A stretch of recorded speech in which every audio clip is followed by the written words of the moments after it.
Shalom, ada sukacita, amin, haleluya. Bapak Ibu Saudara kasih dalam Tuhan, hari ini spesial di minggu pertama bulan Juli. Nanti setelah firman Tuhan, kita akan masuk dalam perjamuan kudus. Tema hari ini, rahasia hidup berkemenangan. Rahasia hidup berkemenangan.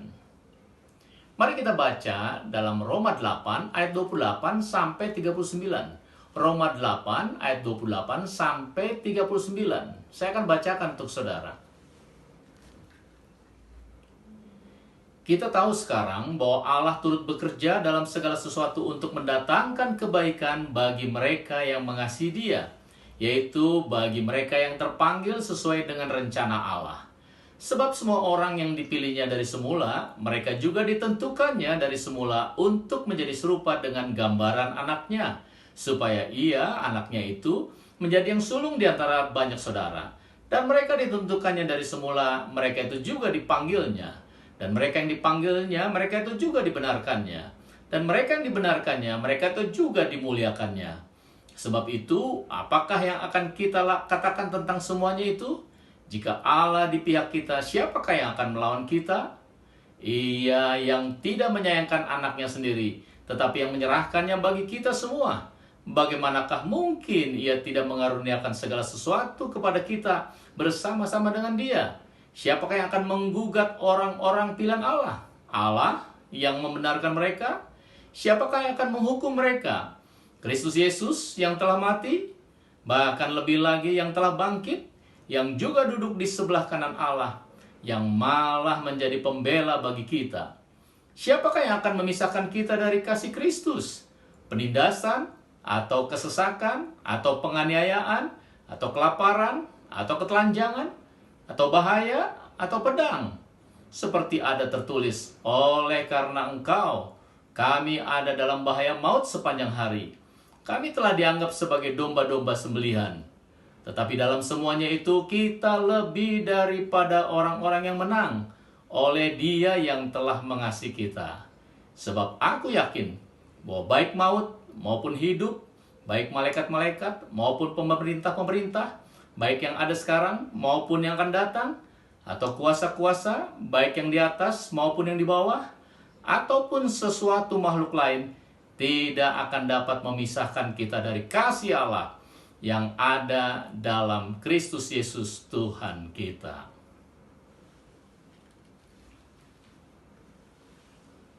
Saudara, berbicara tentang hidup berkemenangan oleh karya Kristus, hal pertama yang patut dipertanyakan adalah bagaimana hal ini dapat terjadi?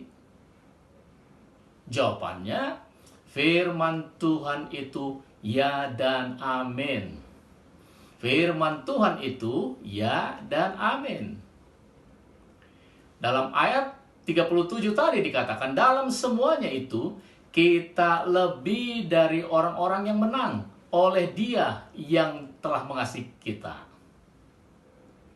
Bapak Ibu Saudara kasih dalam Tuhan, setiap orang tentu menghendaki agar kehidupannya baik, berhasil dan menang.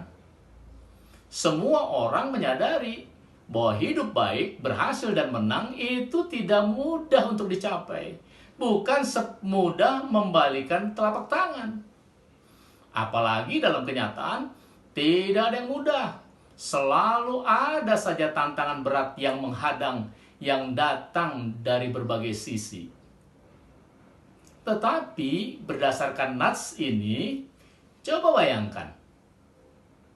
Ternyata karya Yesus Kristus tidak melibatkan upaya apapun dari pihak manusia. Saya ulang. Ternyata karya Yesus Kristus tidak melibatkan upaya apapun dari pihak manusia. Artinya, saat saudara menghadapi kenyataan hidup yang keras, saudara tidak mengerjakan apa-apa untuk menggapai kemenangan. Wow, luar biasa. Kok bisa? Ya, karena ada janji bahwa dalam semuanya itu kita lebih dari orang-orang yang menang oleh Dia yang telah mengasihi kita. Oleh Dia. oleh Yesus. Haleluya. Sekarang pertanyaan selanjutnya, bagaimana saudara dan saya sebagai orang percaya dapat hidup berkemenangan?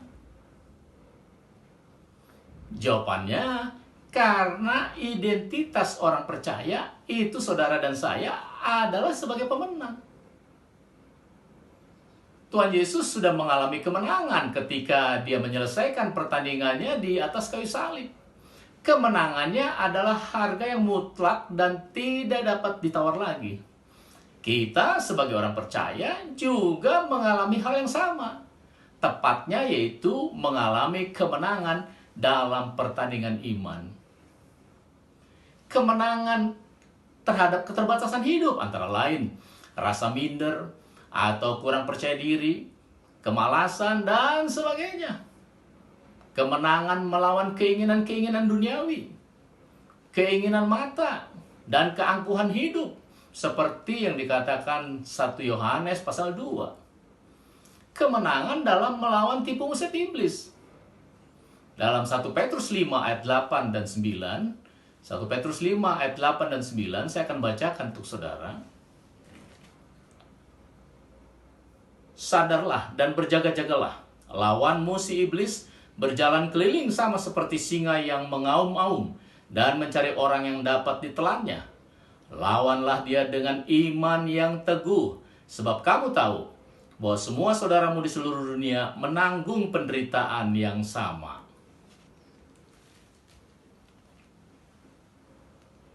Jadi saudara, jangan pernah menyerah dalam pertandingan iman ini. Sebab dalam diri kita ada DNA pemenang. Keturunan pemenang. Ketika berjuta-juta sel sperma bertemu dengan satu sel telur, dan hanya satu yang bisa membuahinya, sel sperma itu adalah diri kita. Kita adalah pemenang. Sebab di dalam darah kita mengalir DNA pemenang. Jadi jangan pernah menyerah. Maju terus dalam Tuhan, apapun yang terjadi. Amin. Sebab bersama Tuhan, kita dapat melakukan perkara-perkara besar. Tuhan berada di pihak kita untuk memberi kemenangan. Haleluya. Bapak Ibu Saudara kasih dalam Tuhan, rahasia kemenangan ini menunjukkan ada 2 hal penting yang harus diketahui dan menjadi rema dalam hidupmu. Yang pertama, dasar kemenangan hidup umatnya adalah panggilan Tuhan. Panggilan Tuhan. Apa sesungguhnya makna pernyataan panggilan Tuhan? Dan bagaimana ia mengerjakannya bagi kita? Pertama, melalui pengorbanan Yesus Kristus sebagai jaminan. Tuhan memilih, menentukan, memanggil, membenarkan, dan memuliakan kita dengan hak istimewa sebagai umatnya. Yang kedua, melalui pemeliharaan Yesus Kristus. Ia turut bekerja dalam segala sesuatu untuk mendatangkan kebaikan atas umatnya, di mana ia menjamin dan menyertakan semua berkat kemenangan bagi kita. Dan yang ketiga, melalui pemilihan Allah atas umatnya. Ia telah menetapkan bahwa Yesus Kristus menjadi pembela, sehingga tidak akan ada siapa dan apapun yang dapat menggugat umatnya. Kita dipilih sebagai anak-anak yang menerima warisan keselamatan dan dijadikan sebagai orang-orang yang lebih dari pemenang, yaitu pemenang total. Sebab Tuhan mengasihi kita. Perhatikan saudara, kata pemenang dalam bahasa Yunaninya hupernikao, yang berarti pemenang total. Mengapa kita bisa menjadi pemenang total? Jawabannya, realita atau kenyataan siapa yang ada di dalam diri kita. Roh Kudus yaitu Allah ada dan tinggal di dalam diri kita. Miliki dan alami sebuah keyakinan yang dari dalam. Sebab jika tidak, kita tidak akan menjadi kuat. Keyakinan dari dalam itulah yang membuat kita menjadi kuat. Amin. Paulus berkata, siapakah yang akan memisahkan kita dari kasih Kristus? Penindasan, kesesakan, penganiayaan, kelaparan, ketelanjangan, atau bahaya, atau pedang? Seperti ada tertulis, oleh karena engkau, kami ada dalam bahaya maut sepanjang hari. Kami telah dianggap sebagai domba-domba sembelihan. Paulus sadar dan sangat mengenal siapa Tuhannya. Dan ini yang membuat Paulus tetap kuat. Sebab ia tahu Tuhan ada di dalam dirinya. Poin pentingnya, jika saudara mengalami proses di dalam kehidupan ini, sadarilah bahwa Tuhan ada di dalam hidupmu. Amin. Jadi, dasar kemenangan umat pilihan Allah adalah pengorbanan Yesus Kristus. Pengorbanannya menjamin tindakan Allah untuk menyertakan semua berkat kemenangan bagi kita. Pengorbanan Yesus Kristus memastikan bahwa ia adalah pembela yang meneguhkan kemenangan umatnya. Haleluya. Hal penting yang kedua, dasar kemenangan hidup umatnya adalah kasih Tuhan. Kasih Tuhan. Apa sesungguhnya makna kebenaran tentang kasih Tuhan sebagai kekuatan penjamin kemenangan hidup umatnya? Dan bagaimana ia melaksanakannya bagi kita? Kasih Yesus Kristus yang kuat telah mengikat kita kepadanya, sehingga tidak dapat dikalahkan oleh kesesakan, penganiayaan, kelaparan, ketelanjangan, bahaya, pedang, atau maut sekalipun. Dan kasih Yesus yang kuat itu menjadikan kita pemenang total atas semua kuasa, yaitu maut, hidup, malaikat, pemerintah, kuasa, dan makhluk apapun. Karena semuanya itu tidak dapat memisahkan kita dari kasih Kristus. Haleluya. Jadi sadarilah posisi kita di dalam Tuhan. Ingat, hidupmu sangat berharga di mata Tuhan. Jangan menjual harga dirimu hanya untuk perkara-perkara duniawi. Jangan mudah mencari kecewa ketika mengalami permasalahan hidup. Sebab posisi kita di dalam Tuhan adalah posisi yang sudah menang atas segala masalah hidup. Amin. Tuhan sudah menyediakan berkat. Dan banggalah karena Kristus ada di dalam diri saudara dan saya.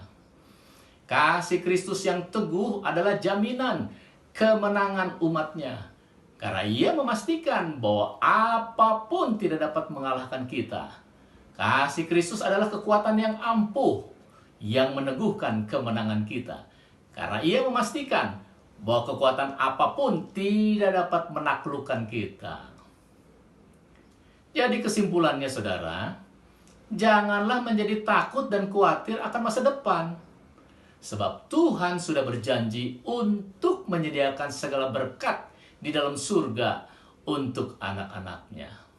Maju terus dalam Tuhan. Sebab bersama Tuhan, Dia akan membukakan pintu-pintu mujizatnya bagi kita.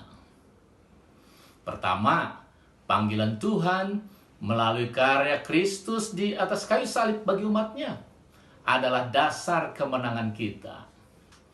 Ia memberi hak istimewa dan telah melakukan segala sesuatu untuk membela umatnya. Kedua, kasih Kristus adalah jaminan kekuatan yang memberikan kemenangan. Karena ia telah memastikan bahwa tidak ada kuasa apapun yang dapat mengalahkan umatnya. Jadi, teguhkanlah dirimu dengan keyakinan bahwa pengorbanan Yesus Kristus adalah bukti kasih Allah yang kuat. Ia telah membela dan telah menjadikan kita pemenang total atas segala kuasa di dunia ini. Inilah rahasia hidup berkemenangan. Amin. Tuhan Yesus memberkati. Nah, Bapak Ibu Saudara kasih dalam Tuhan, seperti biasa di minggu pertama, kita akan lanjutkan dengan masuk dalam perjamuan kudus. Mari kita berdoa. Bapa di surga, terima kasih. Sebentar kami akan masuk dalam perjamuan kudus. Engkau sucikan, kuduskan hati dan pikiran kami, layakkan kami untuk masuk dalam perjamuan kudus. Agar tubuh dan darah Yesus kembali bersekutu dengan tubuh dan darah kami. Bukan hanya sekedar ritual saja, tapi kami mengimani ada kuasa dalam perjamuan kudus yang kami lakukan. Terima kasih Bapa, dalam nama Yesus kami sambut perjamuan kudus. Haleluya. Amin. Amin. Amin. Nah, Bapak Ibu Saudara kasih dalam Tuhan, sekarang sediakan roti dan anggur yang sudah saudara terima, atau boleh sepotong roti kecil juga dengan sirup berwarna merah atau teh. Saudara siapkan, kita akan masuk dalam perjamuan kudus. Saat ini roti yang saudara pegang, saudara lihat kalau ada firman Tuhan di situ, saudara bisa baca dan imani kebenaran firman Tuhan itu dalam hidupmu. Mari angkat roti di tangan kananmu. Kita akan masuk dalam perjamuan kudus. Kita akan makan dengan iman setelah kita mendengarkan firman Tuhan. Aku berkata kepadamu, sesungguhnya barang siapa percaya, ia mempunyai hidup yang kekal. Inilah roti yang turun dari surga. Barang siapa makan daripadanya, ia tidak akan mati. Akulah roti hidup yang telah turun dari surga. Jikalau seorang makan dari roti ini, ia akan hidup selama-lamanya. Dan roti yang kuberikan itu ialah dagingku, yang akan kuberikan untuk hidup dunia. Saudara percaya? Mari kita makan dengan iman dalam nama Tuhan Yesus Kristus.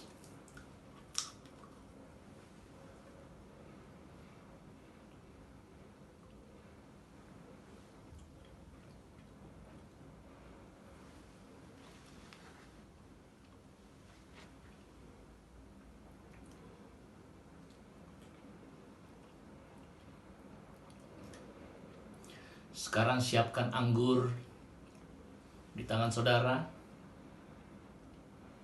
Kita akan minum setelah kita mendengarkan firman Tuhan.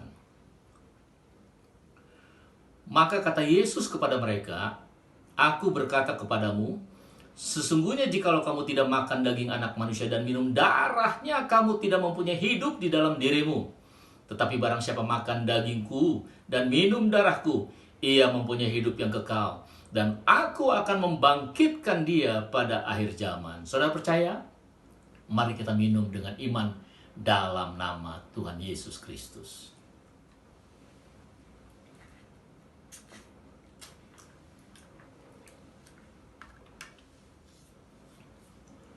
Haleluya, haleluya. Taruh tangan saudara di dada saudara, kita akan berdoa dan mengakhiri ibadah firman Tuhan yang sudah kita dengar. Bapa di surga, dalam nama Yesus, kembali kami menghampiri tahta hadirat-Mu yang kudus. Terima kasih kami sudah mendengarkan firman-Mu, dan kami juga sudah masuk dalam perjamuan kudus. Tubuh dan darah-Mu kembali bersekutu dengan tubuh dan darah kami, dan kami percaya ada kuasa di dalamnya. Dalam nama Yesus, yang sakit disembuhkan, yang lemah dikuatkan. Dalam nama Yesus, Engkau selalu memberi pertolongan kepada kami. Terima kasih Bapa. Dan akhirnya kami menyerahkan kehidupan kami sepanjang 1 minggu ke depan bersama-Mu. Kembali kami berkemenangan di dalam nama Yesus Kristus. Terima kasih Tuhan. Kami juga berdoa buat bangsa negara tercinta. Pertolongan-Mu terus atas bangsa kami, sehingga pemulihan demi pemulihan terjadi. Terima kasih Bapa. Terpujilah Engkau kekal selama-lamanya. Dalam nama Tuhan Yesus kami berdoa dan mengucap syukur. Haleluya. Amin. Amin. Amin. Amin.